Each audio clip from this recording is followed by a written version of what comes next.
Ça y est, donc on est en direct sur Facebook aussi. Donc bonsoir à toutes et à toutes. Si vous êtes connectés sur Zoom, vous avez une interprétation en français et en anglais. Donc vous avez un petit onglet en bas de la page où vous avez la possibilité de sélectionner la langue français ou anglais. Et si vous êtes sur Facebook, donc il y a pas de souci. Mais si vous avez besoin d'interprétation, vous pouvez nous rejoindre sur Zoom sans aucun problème. Donc bienvenue à toutes et à tous. Le webinaire donc va bientôt commencer. Je voulais vous souhaiter à toutes une bonne année, surtout la santé vu ce qui se passe actuellement. Euh, le rappel du contexte en fait de la commission d'enquête au Parlement européen. En fait, le webinaire, c'est un webinaire sur le transport des animaux et sur un point particulier qui est l'exportation. Doit-on encore exporter les animaux? Cette commission d'enquête, elle a été votée au Parlement européen en juillet 2020, suite au travail de plusieurs groupes politiques, le groupe des Verts notamment, le groupe des Verts ALE et la GUE, mais aussi et surtout, c'est le fruit du travail des différentes ONG, des militants de terrain et des associations de protection animale.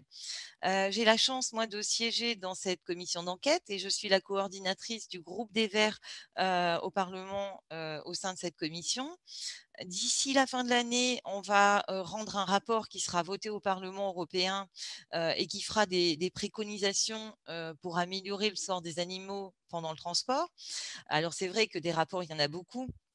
Le vrai atout et le vrai plus de cette commission d'enquête, c'est qu'on va avoir un travail d'un an, à la fois sur des auditions au Parlement. On a déjà commencé certaines auditions au Parlement européen et sur des visites d'études et des visites de terrain. Alors, avec la problématique du Covid actuelle, les visites d'études officielles sont pour l'instant impossibles à cause du Covid. Mais en fait, on espère pouvoir les reprendre rapidement. Et en attendant, on mène des actions de terrain qui sont non officielles pour aller nous rendre compte de la situation sur place. Cet été, je me suis rendue sur le port de Sète. Malheureusement, on m'a refusé l'entrée du port. On se demande bien pourquoi. Et donc, c'est pour ça que ce soir, on a fait ce webinaire et c'était important pour moi d'avoir les personnes qu'on aura avec nous ce soir, donc 3 personnes qui sont des personnes de terrain. Qui sont sur le terrain depuis plusieurs années et qui vont nous documenter et mettre en lumière justement les conditions des animaux pendant le transport. Alors, vous avez Adeline Colonna, qui est de l'association française Wellfarm, qui œuvre pour le bien-être des animaux de ferme. Vous avez Gabriel Paun, qui est directeur Union européenne de l'Organisation Animals International, qui est une organisation d'origine basée en Australie. Vous avez Alexander Rabic, qui est vétérinaire, qui est basé en Autriche et qui travaille lui aussi sur des sujets depuis bien longtemps et sur ces sujets-là depuis bien longtemps. Alors c'est vrai qu'aujourd'hui, on va se focaliser sur l'aspect précis de l'exportation des animaux, donc sur le transport des animaux, mais sur le thème de l'exportation vers des pays tiers hors Union européenne. Alors, on va voir d'abord plusieurs points. On va d'abord prendre le cadre légal dans lequel se passent les exportations. Et ensuite, je vous interrogerai chacun sur ce que vous avez pu observer sur le terrain pour nous dire un petit peu la façon dont ça se passe sur le terrain. Vous avez accepté de partager avec nous des images. J'avoue que je vous dirai quand est-ce qu'on diffusera ces vidéos parce que ce sont des vidéos qui auront peut-être un impact sur votre sensibilité. Donc, je vous dirai quand on diffusera ces vidéos. Et enfin, on va explorer les solutions à mettre en œuvre selon vous. Pendant tout le webinaire, on va vous poser des questions. Vous pouvez nous poser des questions par écrit, les gens qui sont sur Facebook ou sur Zoom. Vous pouvez nous poser des questions sur le chat et on vous y répondra, bien sûr. Donc, si vous parlez en anglais, vous pouvez vous mettre sur Zoom et continuer sur Facebook si vous n'avez pas besoin d'interprétation. Donc, on va prendre la première partie, donc le cadre légal. Donc, dans un premier temps, je vais vous poser certaines questions sur le cadre légal dans lesquels ces exportations ont lieu. Alors, les animaux vivants ne sont pas pris comme des marchandises, heureusement. Elles ne sont pas considérées comme des marchandises, mais elles ont des règles qui sont propres à elles. Est-ce que c'est le cas? Adeline, est-ce que vous pouvez nous en dire un petit peu plus par rapport à ce cadre légal, ou est-ce que Alexander, vous voulez commencer? Alexander, vous voulez commencer? Il faut activer votre micro à chaque fois que vous prenez la parole. To explain the legal framework. Oui, pour expliquer un peu plus le cadre légal.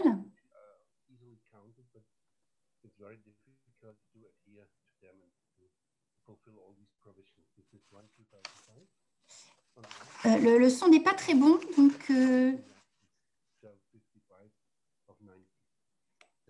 il y a des coupures, le son est un petit peu haché, je suis désolée. Excusez-moi, Alexander, juste, excusez-moi, on ne vous entend pas très très bien et on a un petit peu du mal pour l'interprétation. Est-ce que vous pouvez augmenter un petit peu le son?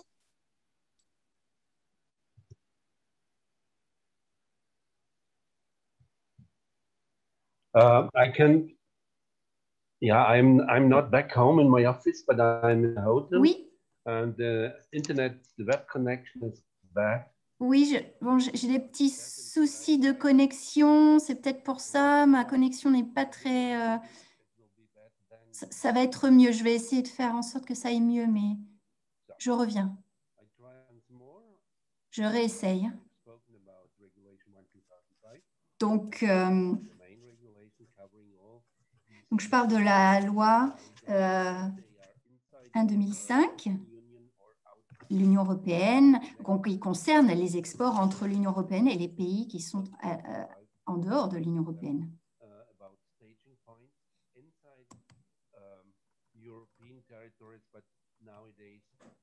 Donc, il y a une série de règles pour les transports d'animaux à l'intérieur de l'Union européenne et à l'extérieur. Donc, nous avons des nouvelles règles. Et à l'heure actuelle, il y a eu un léger changement.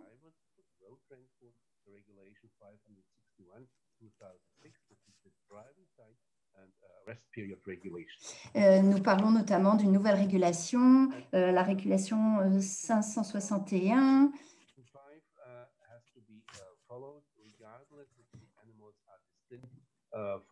Il faut bien reconnaître que grâce à cette régulation, ce nouveau règlement, les animaux doivent être considérés, ne sont pas considérés comme des marchandises et doivent être traités avec certains égards, que ce soit des animaux qui soient destinés à l'abattage, à la reproduction ou à l'élevage. Donc, le règlement 1/2005 prévoit un certain nombre de règles.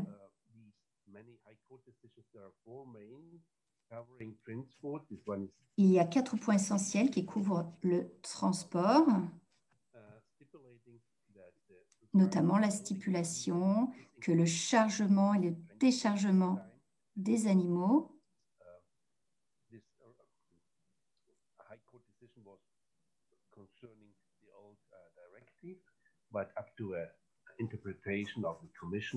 se base toujours sur la directive ancienne, mais avec une interprétation plus actuelle.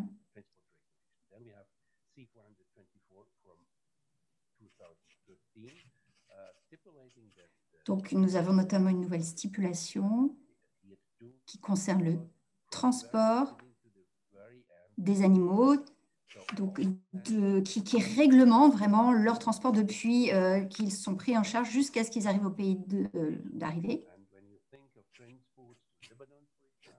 Par exemple, quand on regarde le transport au Liban, les animaux n'arrivent pas au port, mais ils sont amenés sur différentes zones. Et ça, c'est la même chose qui se passe au Maroc. Donc, depuis 2016, on a cette précision qui renforce ce qui avait été stipulé auparavant.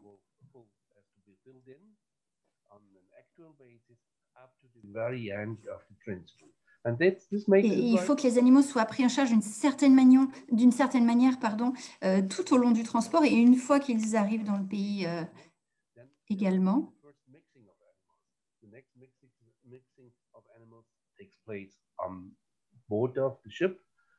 Donc, il y a plusieurs mélanges d'animaux qui sont effectués. Le premier, c'est avant que les animaux pénètrent sur le bateau, ensuite sur le navire. Il y a un deuxième mélange qui est possible. Excusez-moi, Alexander, je suis obligée de vous interrompre. Est-ce que vous avez la possibilité de mettre des écouteurs, s'il vous plaît? I'm sorry.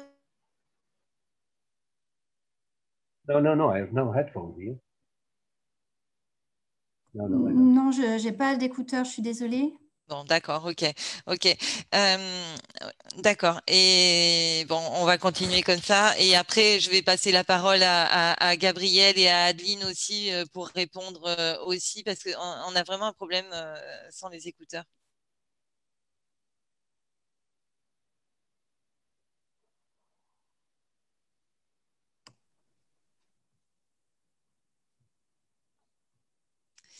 Est-ce que Gabriel, vous pouvez répondre aussi par rapport au cadre légal? Sure. Thank you, Caroline, for this invitation. Oui, merci Caroline pour cette invitation. Merci d'avoir organisé cet événement si tôt après la nouvelle année. C'est vraiment un sujet qui est très important. Je sais que c'est vraiment très important pour vous, pour le Parlement général. Et je pense que ça va s'intégrer très bien dans cet agenda, cet emploi du temps très chargé que nous allons avoir cette année, en 2021. Bonjour Adeline, bonsoir. Nous avons travaillé ensemble durant les dernières années lors d'investigations. Alexander, merci beaucoup d'être avec nous aussi. Je n'ai pas tout bien pu entendre de ce que vous avez dit, mais voilà.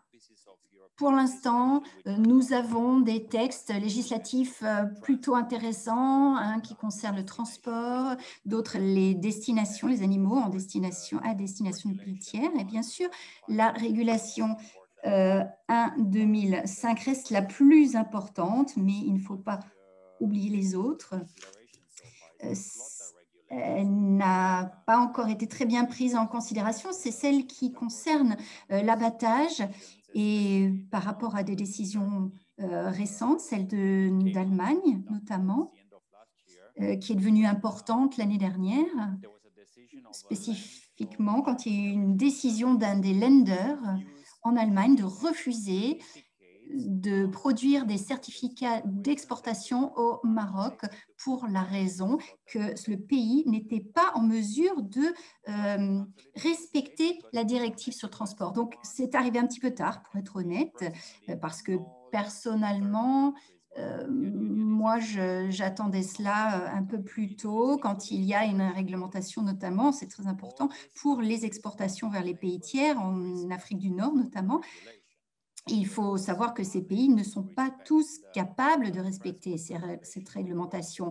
Et la réglementation sur le transport, sur les destinations, depuis le moment où les animaux sont chargés sur les vaisseaux. Donc, voilà, malheureusement, il n'y a pas de loi dans la plupart de ces pays-là, de loi qui protège les animaux. Et de mon expérience, il faut savoir que les travailleurs, les bouchers ne sont pas bien équipés, ne sont pas bien formés pour s'occuper des animaux. C'est pour ça que tout ce que nous avons toujours ressenti et vécu dans les pays tiers, c'est qu'il y a une cruauté incroyable, non nécessaire.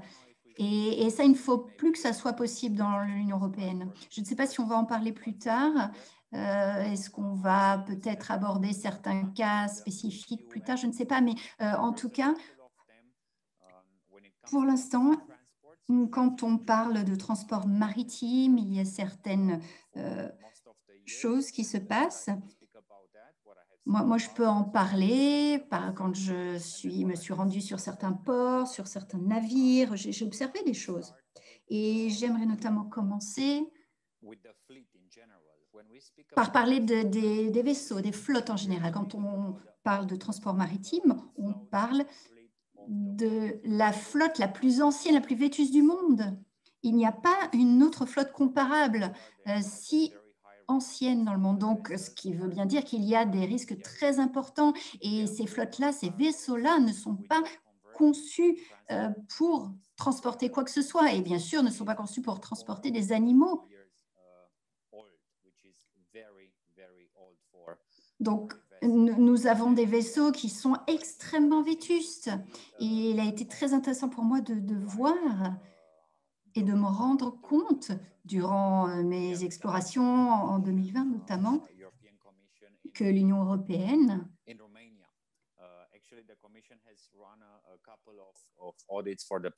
a fait des audits durant ces dernières années, notamment en Roumanie, sur l'exportation en Croatie, en Slovénie, en Espagne et en Roumanie.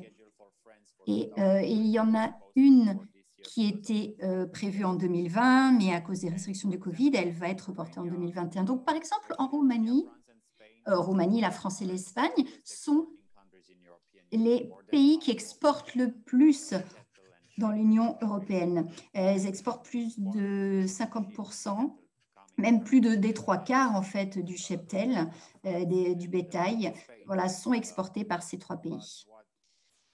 Gabriel, on va d'abord rester sur le cadre légal. Je vais rebondir. Vous avez parlé des lenders allemands concernant l'exportation d'animaux. Vous disiez tout à l'heure que plusieurs lenders allemands ont interdit les exportations vers des pays tiers. Et vous avez expliqué pourquoi. Et est-ce que ça va pouvoir servir de précédent au niveau européen? J'ai cette question et après, je vais poser une question à Adeline. Si vous pouviez répondre à cette question. Yes. Yeah.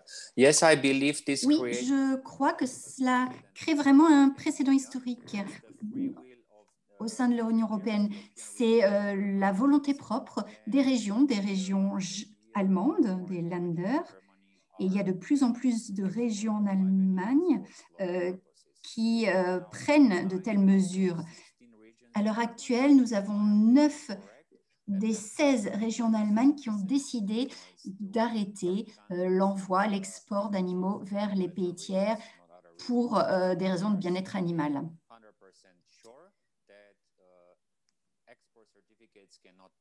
Donc, je suis sûre qu'on ne peut pas être à 100% sûr que les certificats d'exportation ne peuvent pas être produits par les vétérinaires parce qu'il est compliqué de vérifier tout ça. Il y a une partie de la loi qui comporte des incertitudes, des zones peu claires à ces sujets-là.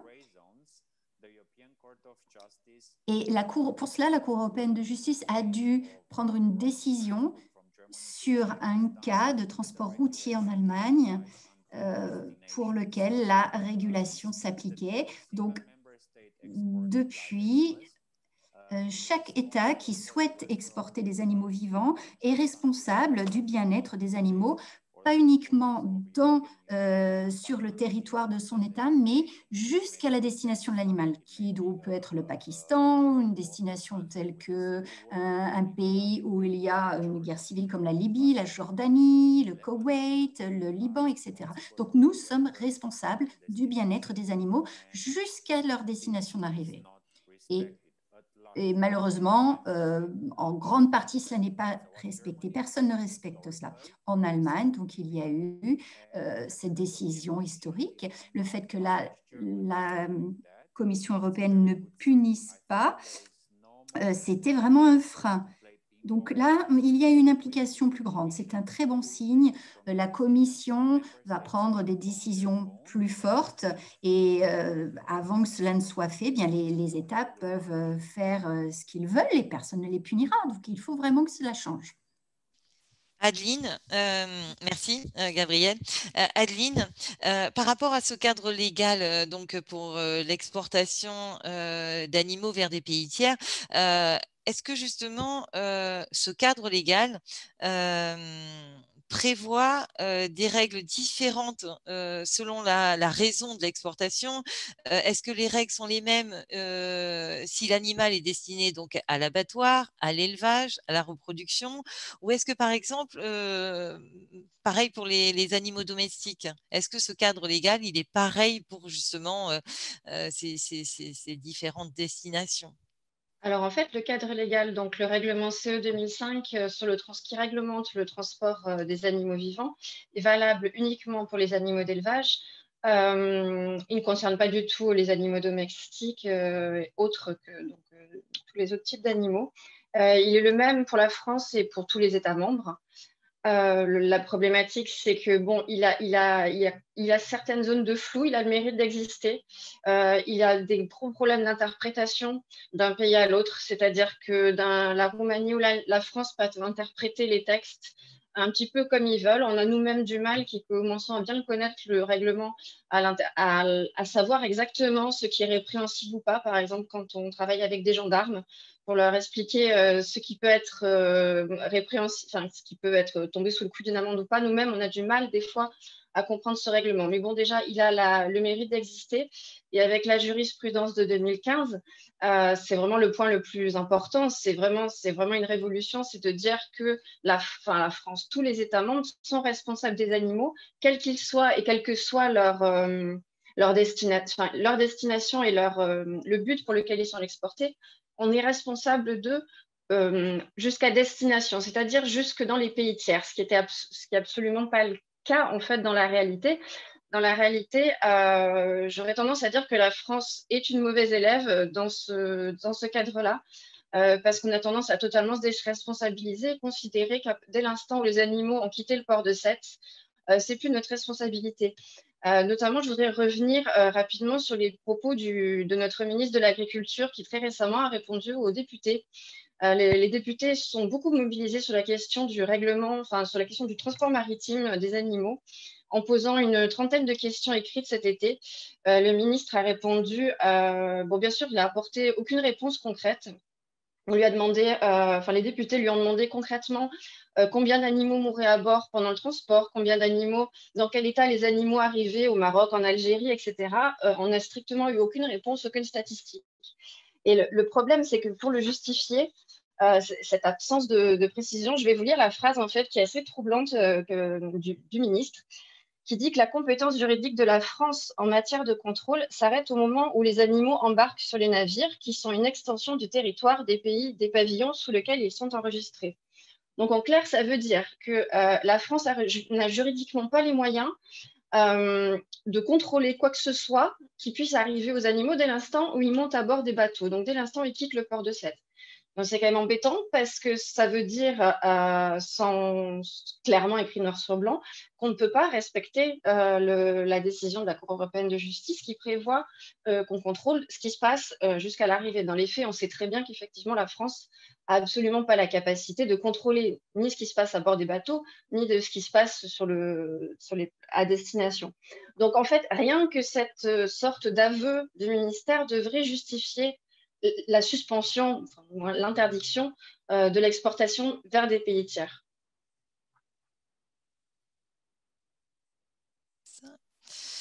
Alors, c'est vrai que les règles, elles sont les mêmes selon le mode de transport utilisé ou pas? Par exemple, il y a des règles pour les transports par bateau, en matière de durée, par exemple. Est-ce que les règles sont les mêmes?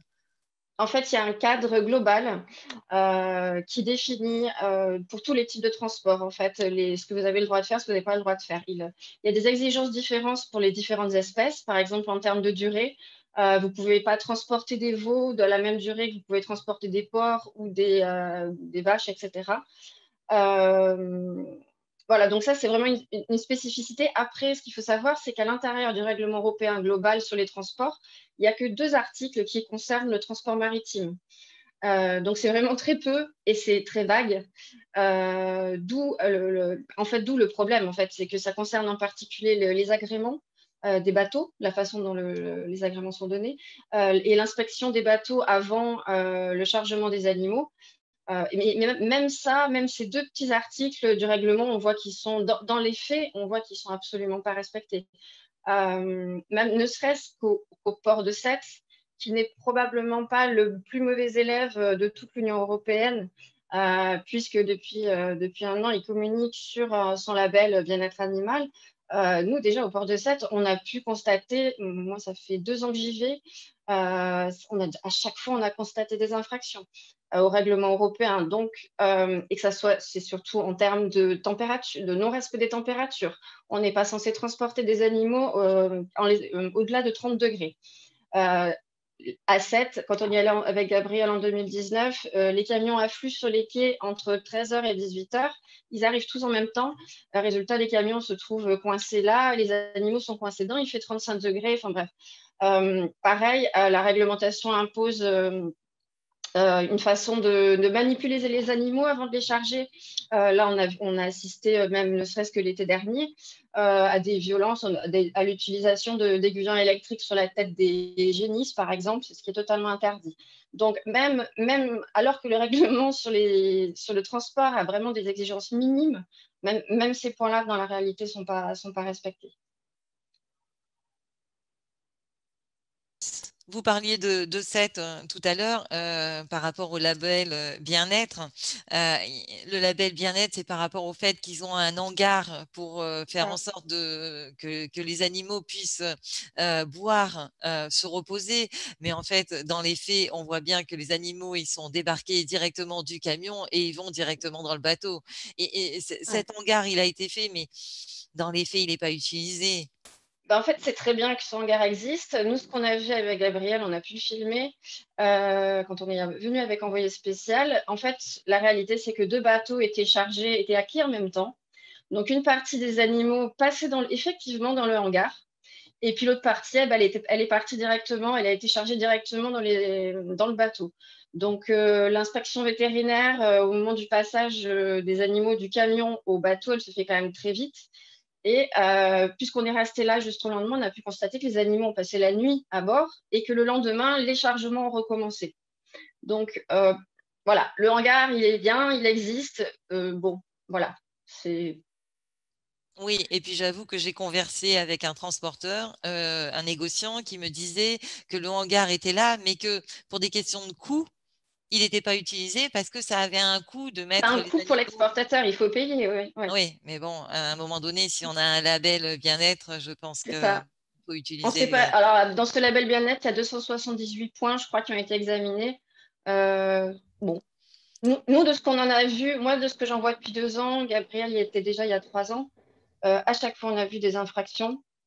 Ça ressemble plus à une façade qu'autre chose, même si, très sincèrement, ce qu'on a vu à Sète est moins pire, entre guillemets, que ce qu'on a pu voir, par exemple, à Carthagène, qui est en Espagne, et qui est un port qui nous intéresse aussi à Wellfarm, parce que c'est par là que partent beaucoup d'animaux français, beaucoup de bovins. En fait, ce qu'on ne sait pas, c'est que l'exportation des animaux vivants français vers les pays tiers, elle est beaucoup plus importante que ce qu'on croit. Il y a 150 000 animaux, donc bovins et ovins, qui quittent chaque année le port de Sète et qui partent majoritairement pour l'Algérie, pour le Liban, pour la Tunisie, pour le Maroc. Ce qu'on oublie, c'est qu'il y a 450 000 bovins qui sont exportés vers l'Espagne pour y être engraissés chaque année. Et il se trouve que l'Espagne, c'est le premier pays exportateur de bovins vers les pays tiers. Donc, il y a sans doute dans ce lot d'animaux qui sont exportés, dans ce qu'on a vu cet été, par exemple, vers la Libye, un pays vers lequel la France officiellement n'exporte pas, il se trouve beaucoup d'animaux français. Donc, en fait, la France exporte, il y a beaucoup plus d'animaux français qui sont abattus dans ces pays tiers que ce que disent les statistiques officielles. Mais ça, on n'a pas de moyen de le contrôler. Par contre, on a vu cet été des animaux français au port de Carthagène. Avant de revenir sur la réalité du terrain, je voulais vous poser une dernière question sur le cadre légal. Les limites de durée, est-ce qu'elles s'appliquent elles aussi au transport par bateau? On parle de trajet ou plusieurs jours parfois. Est-ce que c'est légal? Parce que ces animaux, ils arrivent en camion, ils ont déjà passé un certain nombre d'heures sur les camions. Ensuite, ils sont chargés soit directement, soit pas directement dans les bateaux. Mais au niveau des durées de transport en bateau, est-ce que c'est légal?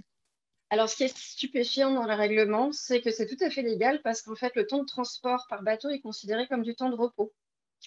Donc, par exemple, des animaux qui vont mettre globalement, en moyenne, s'il n'y a pas de problème avec la météo, ça va être 3 jours pour faire 7 à l'Algérie ou le Maroc.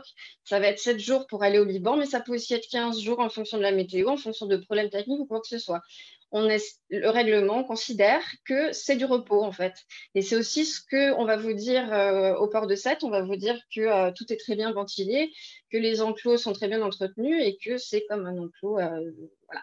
Après, on sait très bien, enfin ça, Gabriel vous en parlera beaucoup mieux que moi, de la réalité de ce qui se passe à bord des bateaux, des problèmes que ça pose en termes de santé, en termes de bien-être animal. Ça n'a rien à voir, ça devrait être considéré comme du temps de transport, puisqu'on réglemente le temps de transport en camion, on devrait réglementer aussi celui à bord des bateaux.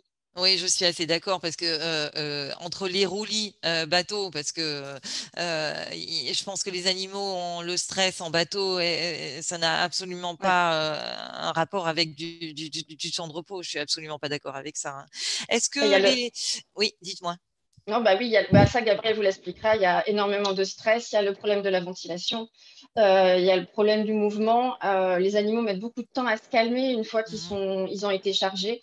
Il y a le problème de la mauvaise configuration des enclos qui ne sont pas adaptés. Enfin, c'est absolument pas du temps. Ça ne peut pas être considéré comme du temps de repos. Non, non, non, non, je suis entièrement d'accord avec vous. Est-ce que Gabriel ou Alexander, vous voulez réagir par rapport à ce qu'on vient de dire?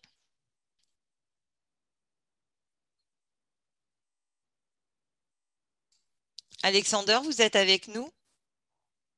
Ah, c'est bien. Yes, yes, yes.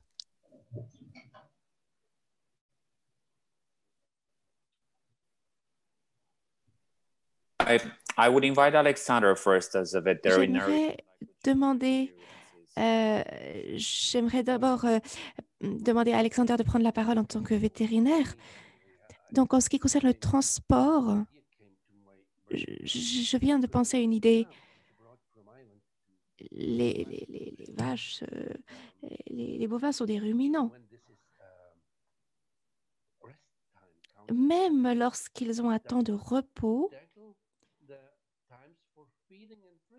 le temps de repos ne comprend pas le temps d'alimentation. Les bovins doivent aussi être nourris, doivent aussi s'abreuver. Et il y a des intervalles prévus pour cela. Donc voilà un premier sujet en ce qui concerne ce temps de repos. Est-ce que vous pouvez m'entendre mieux maintenant et me comprendre mieux? Moi, je vous entends. Si vous parlez doucement, je pense que pour les interprètes, ça ira. I think...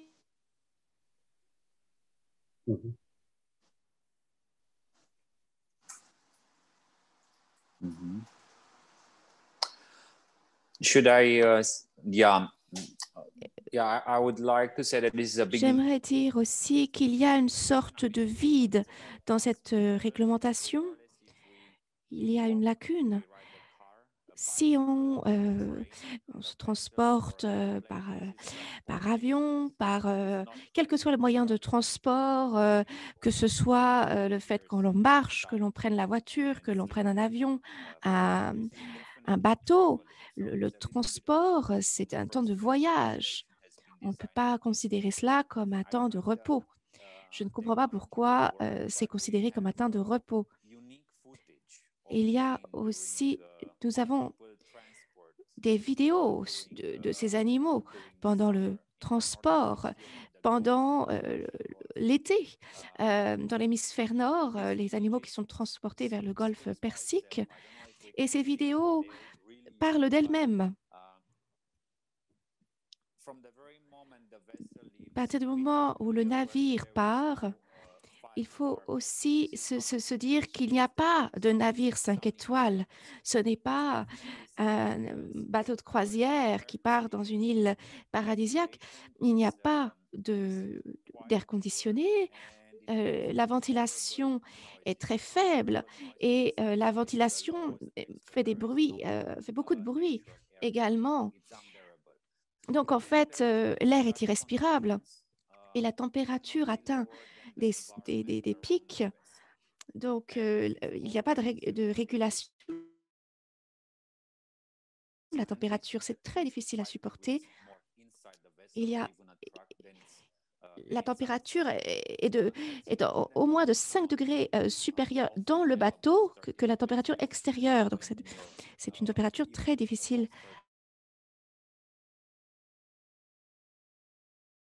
à plus de 35 degrés.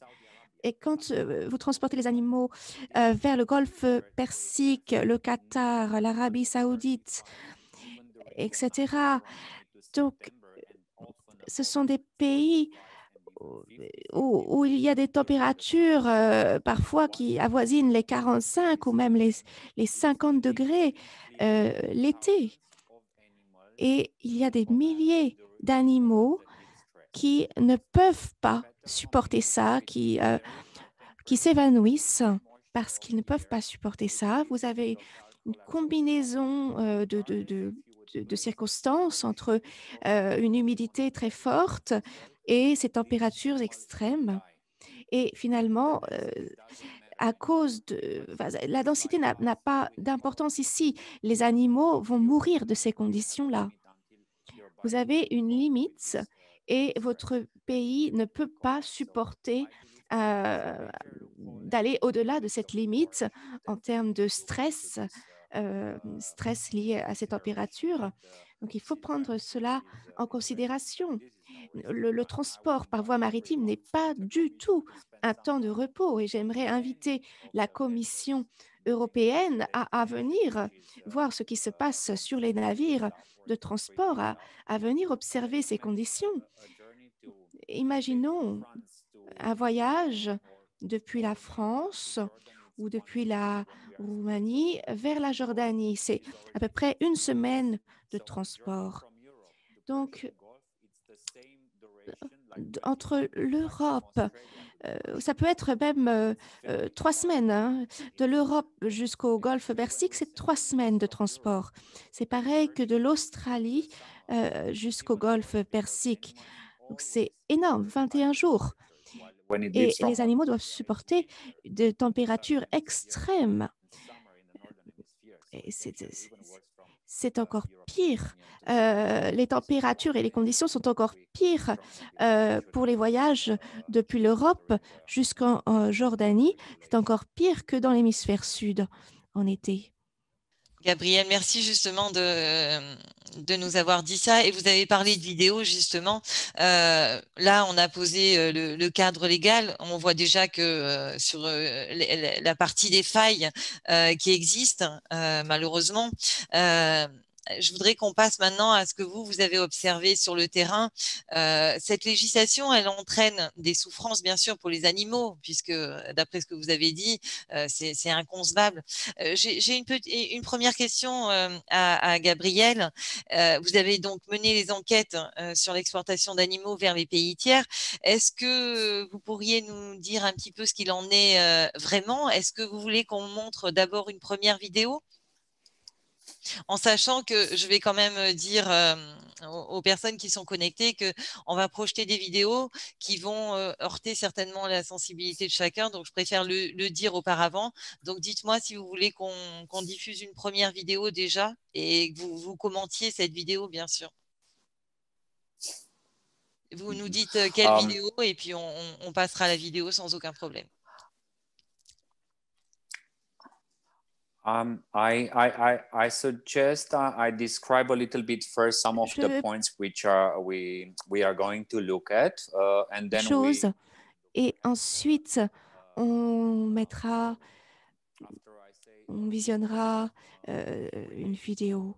Je vais d'abord vous parler un peu des infractions au règlement et ensuite on verra ce qui se passe dans le port de Sète qui est considéré par les autorités françaises comme le meilleur port du monde en termes de bien-être des animaux. ce qui est vraiment étrange. Si on regarde maintenant les scènes dans un port de Croatie, dans un port de Russie, et ensuite, si on a un petit peu de temps, on pourra regarder les vidéos. Ce sont des images, en fait, que nous n'avons jamais vues avant de les avoir publiées. Ce sont des images inédites. Et donc, j'aimerais revenir à la réglementation et parler des violations que nous avons observées, des infractions au règlement que nous avons observées. Les contrôles effectués par les ONG, que ce soit que ce soit Well Farm ou Animals International, etc., ne sont pas annoncés à l'avance. Donc, c'est important qu'il y ait des inspections qui ne sont pas prévues, qui ne sont pas annoncées à l'avance. Ensuite, les autorités nationales, euh, dans le cadre de cette commission d'enquête et du Parlement européen et peut-être dans le cadre de la Commission, c'est important qu'il y ait cette commission d'enquête, que le Parlement européen non seulement regarde les problèmes en ce qui concerne les États membres et les infractions aux réglementations en ce qui concerne les États membres, mais également regarde toutes les infractions liées à l'attitude de la Commission européenne elle-même. Parce qu'il y a des problèmes, bien sûr, en ce qui concerne les États membres et on n'a jamais regardé ces problèmes en face jusqu'à présent. Et ces observations sont absolument affreuses. Les conclusions sont terribles. On n'a jamais constaté ces infractions pour essayer d'y remédier finalement. Soit quelqu'un se plaint, et il y a une plainte qui est déposée, soit on peut se baser sur des audits pour constater des violations, mais ça ne s'est jamais produit finalement. Il y a déjà des articles, article 3, article 20, article 21, qui stipulent un certain nombre de choses. Les animaux doivent être protégés pendant les temps d'attente dans les ports. Lorsqu'ils arrivent dans les ports, s'ils doivent attendre plus de 4 heures, ils doivent être déchargés, ils doivent être placés dans des sortes d'écuries, de hangars. Et je vais revenir sur le cas de Seth. Il y a 4 ou 5 ans, c'était au mois de juin, c'était vraiment, il faisait très très chaud, le soleil était brûlant. Les animaux ont été chargés sur le navire et au bout d'1 heure, ils ont arrêté de les charger sur le navire. Ils les ont battus pour les faire monter sur le navire. Et ensuite, ils ont attendu pendant 16 heures sous le soleil torride avant d'aller vraiment d'être mis dans des étables. Donc, il y avait tous les signes que les animaux souffraient de ces stress liés aux températures extrêmes. Et à chaque fois que je vais à 7, il y a un nouveau problème, que ce soit le stress hydrique, le stress lié aux températures ou autre chose. Le problème sur l'embarquement et le débarquement des navires.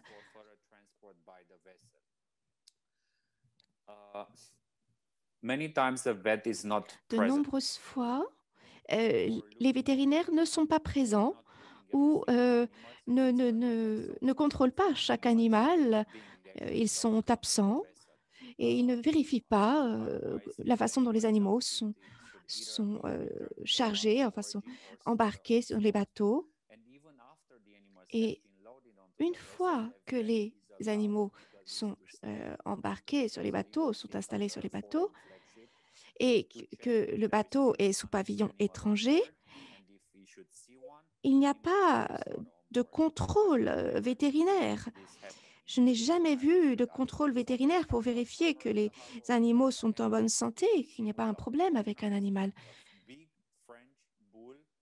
J'ai vu des taureaux français qui étaient forcés pendant des heures à aller sur les navires avec des charges électriques.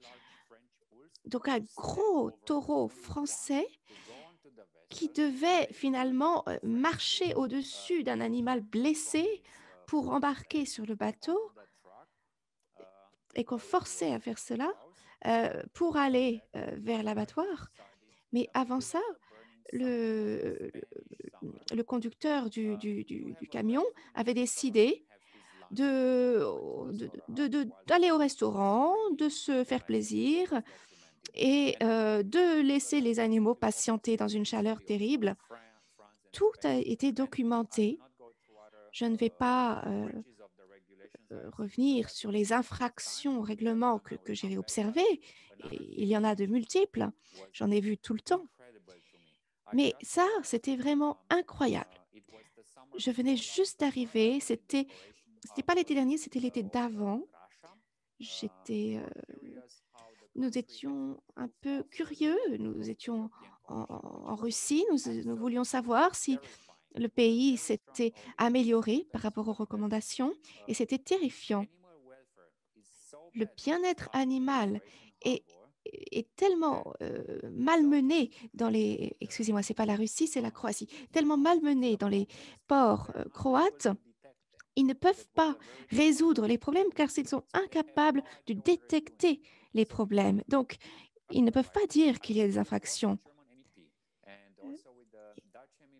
Avec un ancien membre du Parlement européen allemand et un ancien membre du Parlement européen néerlandais, nous étions dans un de ces ports croates et nous avions vu un animal qui était tombé dans l'eau et finalement, ils ne savaient pas comment faire s'échapper, récupérer le taureau qui était tombé dans l'eau. Ils ont finalement pris une grue, un portique pour le soulever et il n'y avait personne qui puisse vérifier la santé du taureau, aucun vétérinaire sur le port. Ensuite, les vétérinaires nous ont vus, ils ont passé un appel, ils ont appelé la police et la police est arrivée pour effacer les images que nous avions prises. Heureusement, nous avions pu préserver certaines images en transférant ces images à un membre du Parlement européen qui avait une sorte d'immunité qui pouvait transporter ces captures vidéo et ces images. Donc, ceux qui sont responsables de vérifier le respect du bien-être animal font partie du problème. Ils ne font pas partie de la solution. C'est bien ça que nous constatons dans certains pays. Merci Gabrielle. Désolée, je vous interromps pour pouvoir laisser un petit peu parler Adeline et Alexander. Adeline, est-ce qu'on peut montrer une vidéo d'Well Farm qui montre les animaux exportés depuis la France vers le Maroc et le Liban et que vous nous parliez en même temps de cette vidéo, nous commenter cette vidéo en même temps? Est-ce que c'est possible? Oui, tout à fait. Et après, je passerai à Rabbit. Peut-être couper le son de la vidéo et puis je vous explique un petit peu. En fait, ce sont des images qui ont été les images d'abattage que vous allez voir. Elles sont très difficiles à regarder, donc je préfère prévenir. C'est des images qui ont été filmées par Animal International. Et on a décidé de les exploiter en France parce que ce sont des animaux français qui sont visibles sur ces images. On a pu les identifier grâce aux boucles d'identification qu'ils portent sur les oreilles. Donc, on a pu retrouver en fait leur élevage d'origine en France. Par contre, je ne vois pas la vidéo, donc je vais avoir du mal à vous la commenter. Je ne sais pas si elle est en train d'être diffusée. Antoine? Je n'ai pas le visuel là sur la vidéo, moi. Je ne sais pas si elle est diffusée actuellement. Excusez-moi, il y a eu un petit problème D'accord. problème technique de mon côté. Mon ordinateur D'accord. a freezé pour quelques temps. D'accord. Je En fait, me remets, je remets la vidéo. D'accord. Mais allez-y, vous pouvez expliquer. Il me faut je 2 peux petites secondes commencer pour par remettre. expliquer Voilà. un petit peu. Ouais. Oui, donc en fait, ce sont des animaux français dont on a pu retracer l'origine. On sait exactement d'où est-ce qu'ils viennent, de quels élevages. Donc d'une part, donc si c'est bien la vidéo à laquelle je pense qui a été tournée en 2019, bon voilà. Donc là, on est au Liban, c'est des images tournées par Animal International. Donc ça, c'est des choses que normalement qui sont totalement illégales en France. Suspendre les animaux comme ça par une patte.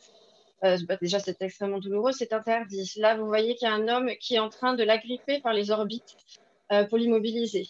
Là, on lui attache, ce qui est très courant, on lui ficelle les pattes. En fait, au-delà du fait que les animaux soient égorgés sans étourdissement, ce qui, entre parenthèses, se pratique aussi en France, hein.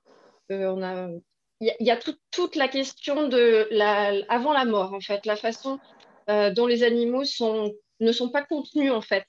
En France, vous avez par exemple des boxes de contention pour éviter que l'animal ne bouge et pour qu'a priori la saignée se fasse plus rapidement. Là, vous n'avez pas ça du tout. Donc ça, Gabriel vous l'expliquera beaucoup mieux que moi. Mais souvent, donc c'est vraiment la phase avant l'abattage qui est abominable parce que les animaux sont stressés, on leur court après, on les frappe, on les ficelle, on les suspend. Donc là, par exemple, vous avez l'exemple d'une vache laitière qui était française, elle aussi, qui arrivait en fin de carrière. Donc, elle devait avoir 6-7 ans. Elle était plus rentable. Donc, elle était dans le centre de la France. Elle a été transportée par camion jusqu'au port de Sète. Et puis, elle a été exportée, si je me souviens bien, au Maroc. Voilà. Et en fait, Animal International l'a filmé. Voilà, que ça peut être un abattoir au Maroc. Donc, comme vous pouvez voir, il y a des cadavres partout. Les animaux sont abattus les uns devant les autres. Là, elle patauge dans le sang. Et en fait, l'histoire de cette vache, ce qui ne va pas forcément se voir dans sa vidéo, c'est que la vache, en fait, était tellement... elle est imposante. Les gens là-bas n'ont pas l'habitude de tuer des animaux de cette taille-là. Donc, en fait, ils l'ont rentrée dans l'abattoir. Et puis, ils l'ont ressorti. Ils l'ont laissé toute la journée à l'extérieur, le temps que l'abattoir se vide. Ils l'ont laissé dehors sans boire, sans manger, en plein soleil sous 40 degrés. Et puis, ils l'ont re-rentré et ils l'ont abattue. À la fin, on voit bien qu'elle est épuisée et qu'elle se laisse pratiquement abattre parce qu'elle est épuisée, qu'elle a passé la journée et elle est entourée de cadavres. Enfin, c'est monstrueux. Donc là, vous voyez pareil. Dans d'autres pays, là, je pense que c'est en Tunisie, des animaux qui sont égorgés en pleine conscience. Bon, là aussi, ça se pratique en France, mais qui sont suspendus par les pattes. Voilà. Donc ça, ce qui est terrible pour nous, c'est que les images que Gabriel, par exemple, va pouvoir nous fournir et qui nous vont pouvoir nous permettre de faire des campagnes en France, ces images, elles sont pas du tout, elles sont pas, elles sont représentatives de ce qui se passe couramment dans ces pays en fait. Là, c'est le Maroc, le Liban. Bon, Gabriel a filmé énormément de choses en Égypte, qui est encore plus terrible. C'est pas des cas particuliers, c'est pas des choses qui ont été filmées dans un coin de rue, dans un cadre d'un abattage illégal. C'est vraiment des choses qui sont courantes. Il faut admettre aujourd'hui que quand on exporte des animaux vers les pays tiers, c'est ça qui les attend en fait. Donc, est-ce qu'on est prêt à assumer cette responsabilité d'abattre des animaux de cette manière-là? Alors, certes, ce qui se passe dans les abattoirs français, c'est pas terrible, les vidéos le prouvent, mais là, on est quand même sur un autre degré de violence et de cruauté. Donc ça, c'est une vidéo je vais peut-être laisser Gabriel la commenter. C'est une vidéo de transport d'animaux dont il parlait tout à l'heure, en fait. C'est une vidéo qui a été filmée à bord de bateau, qui allait, je crois, dans le golfe Persique. Je vais laisser Gabriel la commenter.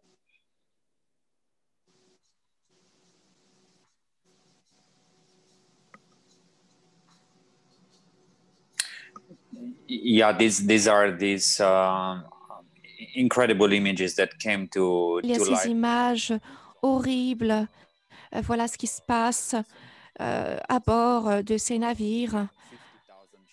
À peu près 50 000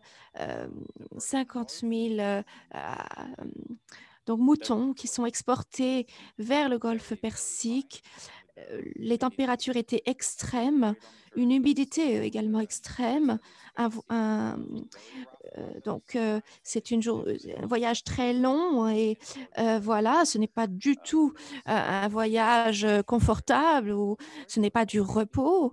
Il y avait certaines brebis qui étaient également, qui portaient des petits. Donc, il y a eu des naissances à bord de ce bateau.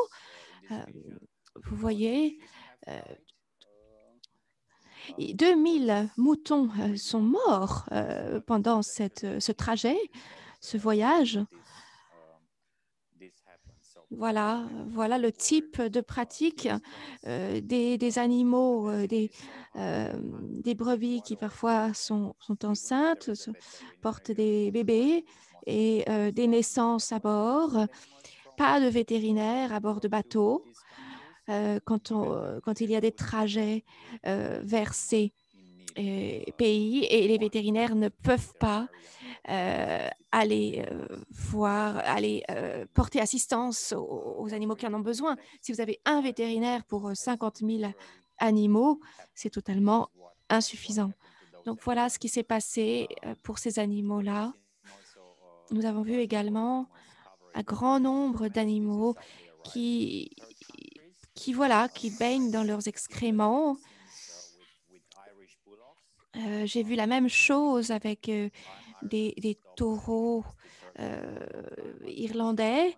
Les Irlandais ont maintenant arrêté d'exporter leurs animaux vers la Turquie, mais voilà. Donc, ces taureaux irlandais étaient couverts d'une large couche, une épaisse couche d'excréments. Normalement, les autorités du pays sont responsables de la santé des animaux, de leur bien-être jusqu'à destination, normalement jusqu'à l'abattoir ou jusqu'à l'endroit où ils doivent arriver. Mais l'illégalité continue et les méthodes continuent. Les animaux sont traînés. Les animaux ne sont plus capables de rester debout, en fait. Donc, ils sont traînés pour les débarquer à terre. En Turquie, par exemple, les animaux ont été mis dans des camions. Il n'y avait même aucun toit au-dessus de leur tête pour les protéger du soleil. Le camion n'était pas couvert. Et que ce soit dans le Koweït, au Qatar ou dans tous ces pays, c'est un peu la même histoire. Adeline en a parlé également. Je pense que ce n'est pas eux qui sont responsables. Ils font ce qu'ils pensent. Voilà, ils pratiquent leurs méthodes, les méthodes dont ils sont coutumiers. Voilà. Nous avons vu dans la vidéo, Kathleen nous a montré que certains animaux sont même tirés. Ils les tirent par les yeux. Et vous voyez des animaux comme des taureaux qui sont terrifiés. Normalement, et même voilà, quand vous êtes un vétérinaire, normalement, vous n'avez pas à être horrifié par ces animaux. Donc, c'est vraiment, quand on voit les vidéos d'abattage, on voit des vidéos d'animaux qui souffrent d'une mort prolongée, d'une agonie très longue. J'ai vu aussi des travailleurs qui essayaient de les poignarder dans les yeux pour que les animaux ne puissent plus rien voir, pour qu'ils ne puissent pas prendre une revanche avant de les étrangler. C'est absolument terrifiant. Ce sont des pratiques qui bien sûr, signifie que les animaux souffrent. Ils souffrent de la chaleur, ils souffrent de la faim, de la soif. Toutes ces souffrances, ce sont il y a des exigences. Il y a aussi des exigences en matière religieuse. Gabriel, on a, Donc, c'est excusez-moi, intéressant de regarder également les exigences en matière religieuse. on a parlé, excusez-moi, on a parlé des exportations par bateau, mais il n'y a pas que des exportations par bateau, on a des exportations par la route aussi. Je voudrais un petit peu qu'Alexander nous explique la situation sur la route aussi. Alexander, est-ce que vous pouvez nous en dire un peu plus par rapport à justement à l'exportation qui passe par la route?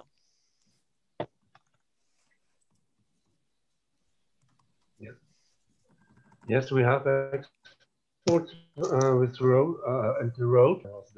Oui, nous avons aussi les exportations qui sont faites par la route, en Turquie notamment. Donc, il y a toutes ces situations. Et ce qui se passe, ça va vraiment au-delà de ce qu'on peut s'imaginer. C'est vraiment horrible. Et la même année, j'ai parlé à M. Orkaitis, le commissionnaire. Et quand on s'est rendu sur les lieux, il a annoncé au public que 97% des exportations vers la Turquie respectent la réglementation. Et au final, quand on est sur place, on se rend compte qu'il y a 0,5 ou 0,7% finalement qui respectent la réglementation. Et pourquoi? Parce que c'est les coutumes aussi du pays. La première fois que j'ai vu comment on faisait avec les moutons, c'était horrible. Donc voilà, il ne faut pas s'attendre à des choses différentes à la frontière. Il faut mentionner des choses qu'ont vu les vétérinaires bulgares notamment.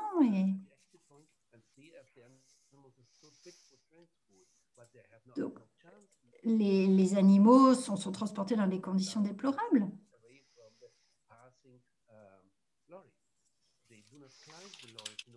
Donc, les animaux sont transportés dans des énormes camions et puis les vétérinaires n'ont pas accès à ces camions, ils n'y montent pas en général. Donc, il faut pouvoir humaniser un petit peu ces modes de transport. En Turquie, j'ai vu des situations vraiment terribles, des choses qui se passaient dans les camions. Ensuite, nous avons le transport routier, par exemple avec l'Autriche, l'Azerbaïdjan ou d'autres États de Russie. Il y a d'autres problèmes qui se déroulent là-bas. Les animaux doivent être déchargés 2-3 fois depuis l'Autriche ou l'Europe centrale jusqu'à leur destination. Donc, il faut avoir des points de repos. Et il faut que l'Autriche, notamment, respecte la loi européenne et que tous ces pays respectent la loi européenne. Il faut avoir une approbation de la part du pays de transit de ces animaux, mais pas seulement. Il faut que ça soit publié dans l'Union pour être sûr que l'Union européenne, enfin, que c'est en accord avec les règles et la loi de l'Union européenne.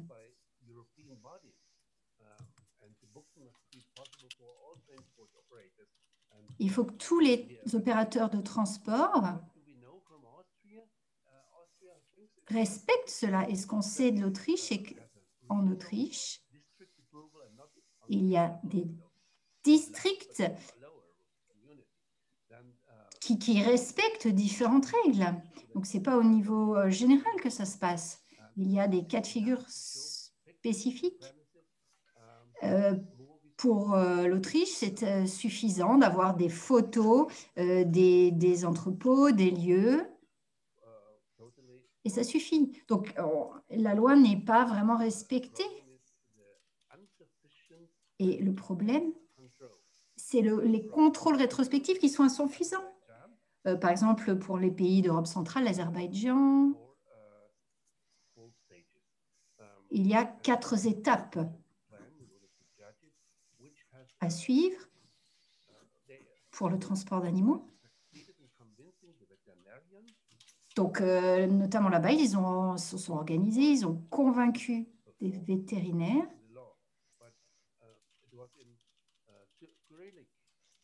Je suis désolée, j'essaie de deviner plus que je ne peux vraiment entendre proprement ce qui est dit.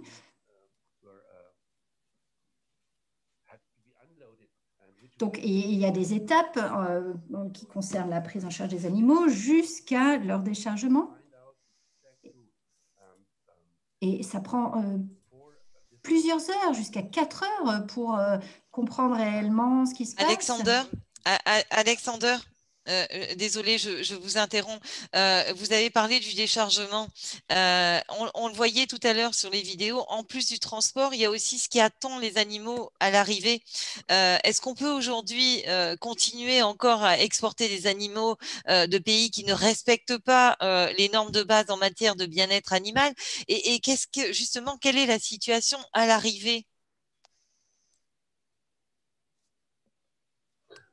À l'arrivée dans les pays tiers? Oui. Moi je n'ai pas vu les arrivées dans ces pays-là. Moi, j'ai travaillé aux frontières. Et voilà, j'ai travaillé notamment au Maroc, mais je n'ai pas travaillé dans les endroits, les lieux de destination.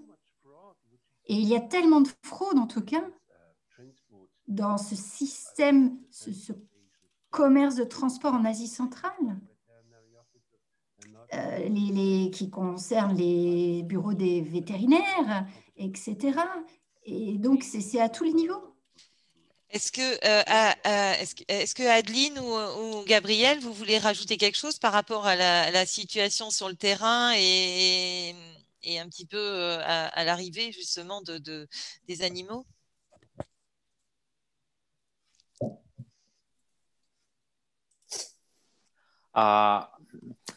I think I have a vague idea what Alexander wanted to Oui, je say. pense que j'ai une idée vague de ce qu'Alexandre voulait dire parce qu'en fait, je pense nous en avons parlé ensemble de ces événements et des fraudes qui ont lieu.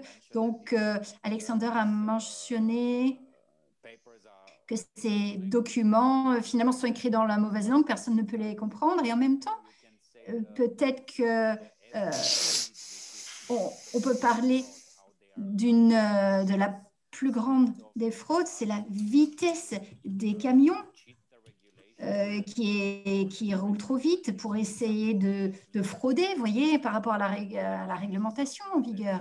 Donc ça, c'est quelque chose qui devrait être aussi observé. Et il faudrait qu'on observe tout ça, cette situation, hein, ces excès de vitesse. Oui, le problème, c'est qu'ils ont une vitesse moyenne sur leur chemin d'Australie vers la Pologne, par exemple 53 km/h, mais jusqu'en Russie, c'est différent. Et vers l'Azerbaïdjan, il y a encore une autre vitesse qui s'applique. Donc, ils roulent à chaque fois plus vite. Et la troisième partie, c'est la plus basse.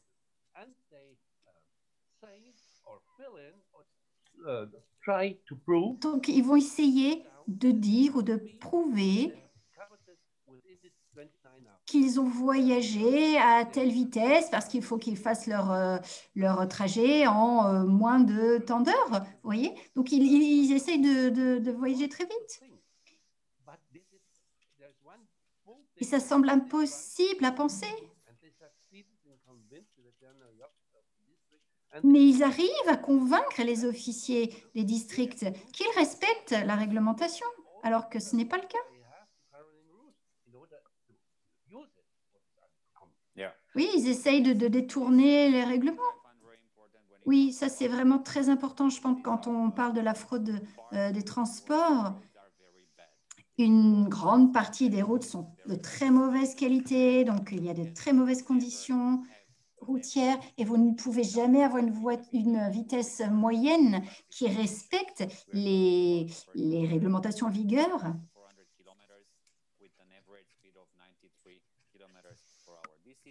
Il est impossible de faire, par exemple, de 200 km/h en respectant une vitesse moyenne obligatoire. C'est impossible. Donc, bien sûr, il y a des écarts, il y a des fraudes par rapport à la régulation. Donc, voilà, bon, en tout cas, je pense qu'on a Alors, cette réglementation qu'il faut respecter en attendant d'en avoir une meilleure. Mais bon, oui. il nous reste environ un quart d'heure. Je voulais juste rappeler que les gens peuvent poser des questions. On a déjà des questions en attente. On va répondre à ces questions dans la dernière partie. Je voudrais qu'on passe sur la dernière partie, sur les solutions, justement. Là, vous nous avez présenté un panorama assez sombre, finalement. Mais quelles sont les solutions? Adeline, Wellfarm a lancé une campagne pour interdire l'exportation d'animaux vers les pays tiers. Pourquoi pensez-vous que c'est la meilleure solution à apporter? Alors en fait, Wellfarm et Welfarist. Donc a priori, notre travail, c'est plus d'améliorer les conditions que d'interdire. Il se trouve que dans le cas de l'exportation vers les pays tiers, c'est particulier. Là, en fait, il y a suffisamment de preuves qui sont apportées depuis une dizaine d'années par tout ce qu'on vient de voir, en fait, que ce soit par les ONG, que ce soit par les journalistes, pour montrer que la situation elle est totalement hors de contrôle et que la France n'a absolument aucune emprise sur ce qui se passe dès que les animaux passent les frontières. Donc, dans ce cadre-là, moi, je suis du même avis que Gabriel, par exemple, sur le fait que au vu de la situation actuelle, de ce qui se passe dans les pays tiers, des conditions de transport et des conditions d'abattage, il est totalement illusoire d'imaginer que ça puisse s'améliorer à court ou moyen terme. Donc, c'est pour ça qu'en fait, nous, ce qu'on demande, c'est une interdiction de l'exportation vers les pays tiers, donc vers les pays d'Afrique du Nord et du Moyen-Orient, parce que dans l'état actuel des choses, ce n'est pas possible que les choses s'améliorent rapidement. Donc, pour nous, la première étape, c'est d'interdire, nous on le demande bien sûr au niveau français, mais aussi au niveau européen, d'interdire l'exportation d'animaux vivants. Ça ne veut pas dire arrêter toutes les exportations vers ces pays-là, parce qu'il faut bien qu'ils se nourrissent. Et c'est pour ça que pour nous, enfin pas seulement pour nous, la solution la plus réaliste et qui va probablement se mettre en place dans les années à venir, c'est de remplacer le transport des animaux vivants par le transport des carcasses. Ça paraît une évidence, mais il y a souvent plusieurs points qui nous sont opposés quand on essaye d'argumenter dans cette vue-là. La première contradiction qu'on nous oppose, c'est le coût. En fait, on nous dit, si on transporte des animaux vivants, c'est parce que c'est moins cher et ça serait beaucoup trop cher de transporter de la viande. Alors, il faut quand même rappeler que déjà, il n'y a pas de chiffres qui justifient ces assertions. Par contre, moi, j'en ai deux. Il y a deux études qui ont été menées en Europe par Eurogroupe for Animal et une université qui ont montré qu'en réalité, par exemple, donc je prends l'exemple de transport d'agneaux de la Hongrie jusqu'à l'Italie, donc long transport mais à l'intérieur de l'Europe, on économisait 34 centimes par kilo de viande en les transportant morts plutôt qu'en les transportant vivants. En fait, donc c'est contre-intuitif, sauf qu'en fait, quand on y réfléchit, on met plus de viande, entre guillemets, dans un camion sous forme de carcasse que sous forme d'animaux, parce qu'il y a des densités à respecter quand c'est des animaux vivants, et puis parce qu'un animal vivant, ça prend plus de place qu'une carcasse. Donc ça, en fait, ça va... Alors, je crois que Gabriel, ça a tendance à compenser un petit peu la surconsommation d'essence qu'il va y avoir du fait du besoin de réfrigérer le camion, en fait. Je crois que Gabriel veut intervenir sur cette question. Actually, not a question. Just to add on that, the fact that that actually, if we replace le fait que si nous remplaçons cela, donc ces transports d'animaux vivants par les transports de carcasses, les transports de viande, qu'elles soient réfrigérées ou non, eh bien, on garde l'argent dans l'Union européenne. Ça donne plus de travail aux gens qui habitent l'Union européenne, plus de taxes aussi pour l'Union européenne. Nous pensons que, surtout aujourd'hui, avec tellement de zoonoses, toutes ces maladies qui nous viennent des animaux, c'est vraiment important et essentiel d'avoir des incitations pour garder les animaux européens en Europe. Bien sûr, il faut vérifier la sécurité alimentaire des, des- des- des pays tiers et bien sûr faire attention à leur souveraineté, bien entendu. Et il y a aussi la technologie moderne qui nous permet d'exporter du matériau génétique plutôt que des animaux vivants. Je pense que nous avons des solutions. Je pense que même la religion le permet également. On peut, euh, on peut faire les phases d'abattage en Europe. On peut donc abattre les animaux en Europe et les transporter une fois qu'ils sont abattus. Et en ce qui concerne ces transports de longue distance par camion, euh, il y a beaucoup de textes qui nous disent qu'il ne faut pas que ce transport dure plus de 8 heures. Et quand vous avez des transports qui va de l'Espagne vers l'Afrique du Nord, en fait, c'est un transport caché. C'est, et, il faut vraiment s'assurer que la paperasserie, que toute la documentation est là, que on a vraiment des façons de s'assurer que les choses sont bien faites et qu'il y a de la transparence, la traçabilité, qu'il y ait des inspections en ce qui concerne les animaux, que chacun puisse accéder à cette documentation également. Chaque ville de l'Union européenne qui voit un camion transportant des animaux devrait pouvoir saisir le numéro de plaque d'immatriculation du camion et pouvoir voir que ce camion va de tel endroit à tel endroit en Europe, le nombre d'animaux, quel type d'animaux, quelle race, et pouvoir intervenir le cas échéant. Voilà, l'idée a été appréciée au niveau européen, mais j'ai déjà présenté cette idée il y a 2 ans et rien n'a bougé depuis. Donc, la technologie moderne peut nous aider à apporter cette traçabilité, à apporter toute cette lumière sur le transport des animaux Là, de courte distance. on a un peu répondu à la question que Marie-Christine posait, pourquoi ne pas convaincre Oh, tous les exportateurs européens à vendre de la viande et interdire l'exportation d'animaux vivants. Donc, elle disait pourquoi c'est si difficile d'y arriver. J'ai une personne qui demandait. Alors, attendez. Oui, Alexander, est-ce que vous êtes du même avis ou est-ce que vous pensez qu'il y a d'autres mesures à prendre? The first idea is it's a must to ban live export to these countries in the Middle East, North Africa, to these high animal welfare high risk states, including the Central Asian states. ce qui concerne les taxes liées à l'exportation de ces animaux dans certains pays, il y a des choses à faire là-dessus. Et j'aimerais aussi parler des incohérences dans la réglementation. Par exemple,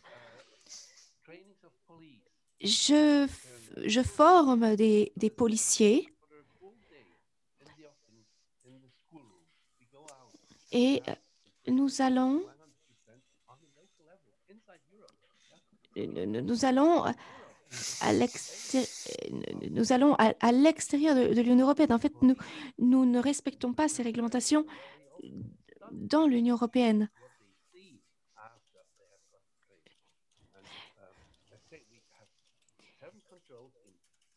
Il y a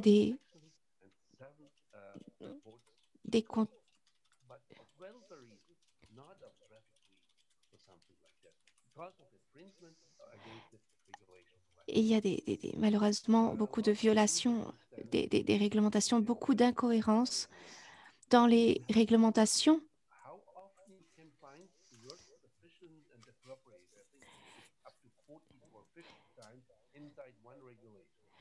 Et il y a il faut des règles beaucoup plus détaillées et beaucoup plus de règles. Il y a de nombreuses ONG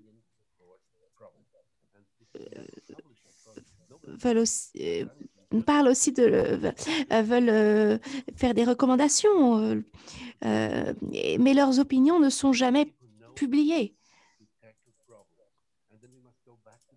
Et il faut regarder les lois.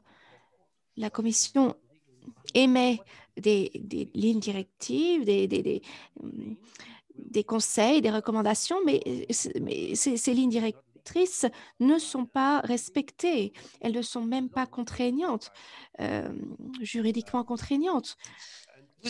Alexander, vous avez parlé de formation. J'ai une question de Patricia par rapport à la formation. Elle dit, qu'en est-il du certificat d'aptitude au transport des animaux vivants?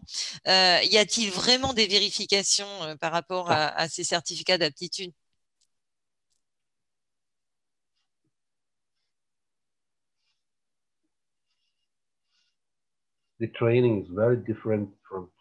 La formation est très différente d'un pays à l'autre.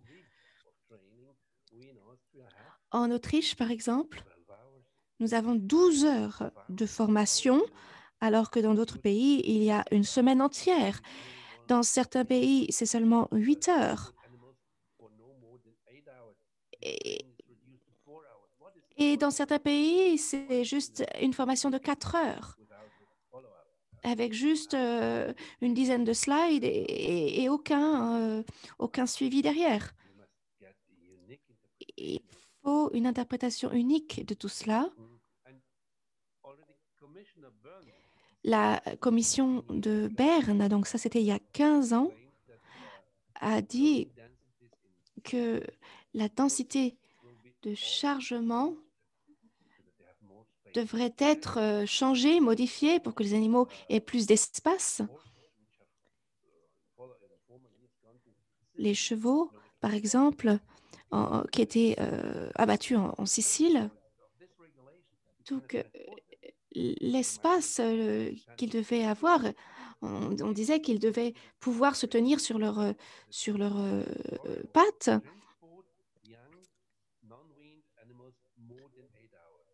Et on ne peut pas transporter les animaux qui sont des mammifères plus de 8 heures. Les animaux qui ne sont pas des volailles ou qui n'ont pas d'ailes, on ne peut pas les transporter plus de 8 heures.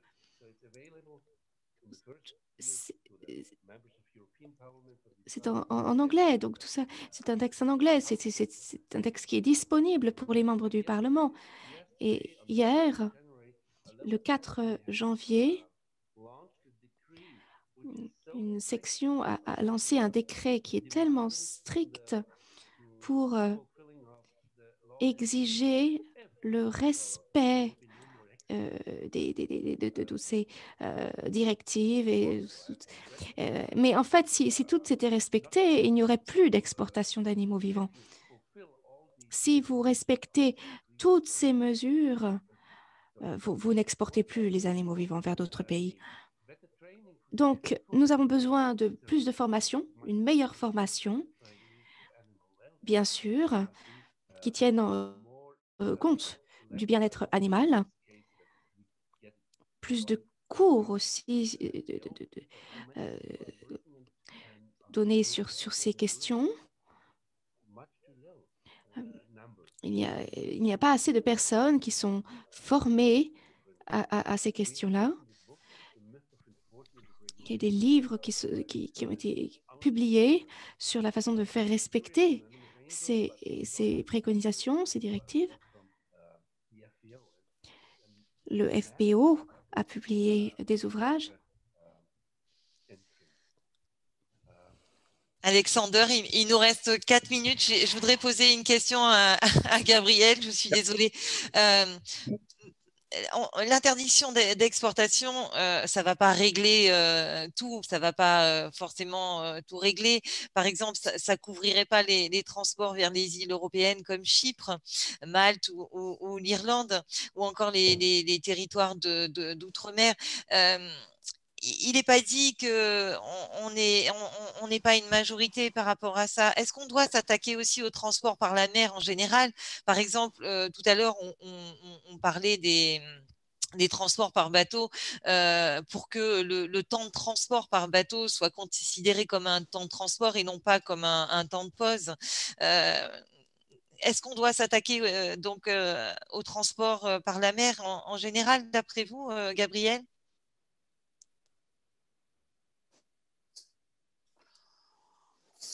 That's a very good question because I never Oui, thought c'est une très bonne question. Je n'ai jamais pensé, considéré à ces limites, envisager ces limites par rapport au transport maritime. J'ai jamais pensé que l'exportation des pays tiers pourrait être interdite. En fait, ça ne m'est jamais venu à l'esprit. Et évidemment, nous avons des îles portugaises qui sont très loin au large, dans l'océan Atlantique. Nous avons aussi d'autres îles, d'autres territoires qui sont très loin au niveau des transports, très difficiles d'accès. Il n'y a pas forcément de commerce à grande échelle vers ces pays, mais je pense que vous avez raison, ça doit être réglementé. La technologie existe.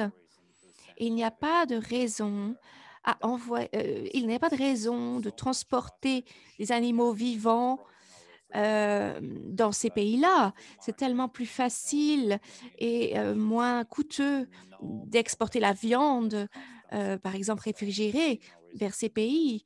Il y a, par exemple, en avion ou autre, mais quand vous avez ces îles dans l'océan Atlantique ou dans la mer Baltique ou la mer du Nord, ou etc., au Groenland, ils n'ont pas de problème là-dessus. Et je ne pense pas que ce soit un gros problème, mais je pense que cela doit être réglementé, cela doit être vraiment pris en compte dans la réglementation. Cela pourrait devenir un nouveau problème.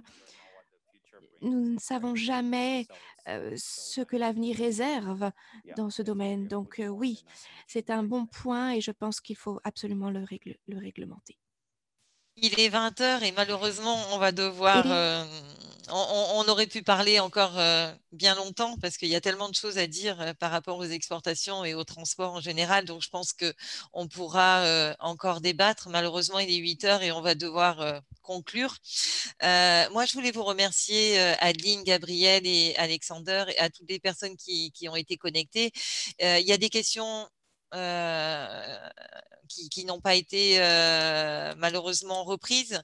J'invite les personnes qui ont encore des questions à nous poser, à nous les poser par mail et on répondra, il n'y a pas de souci. Donc encore merci. Merci Adeline, merci Gabriel et merci Alexander. Voilà. Passez une bonne soirée et malheureusement, voilà. On est obligé d'arrêter puisqu'on avait prévu jusqu'à 8 heures et on aurait pu y parler encore pendant bien longtemps. Merci beaucoup à tous. Merci.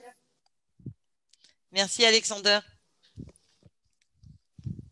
Au revoir, merci beaucoup.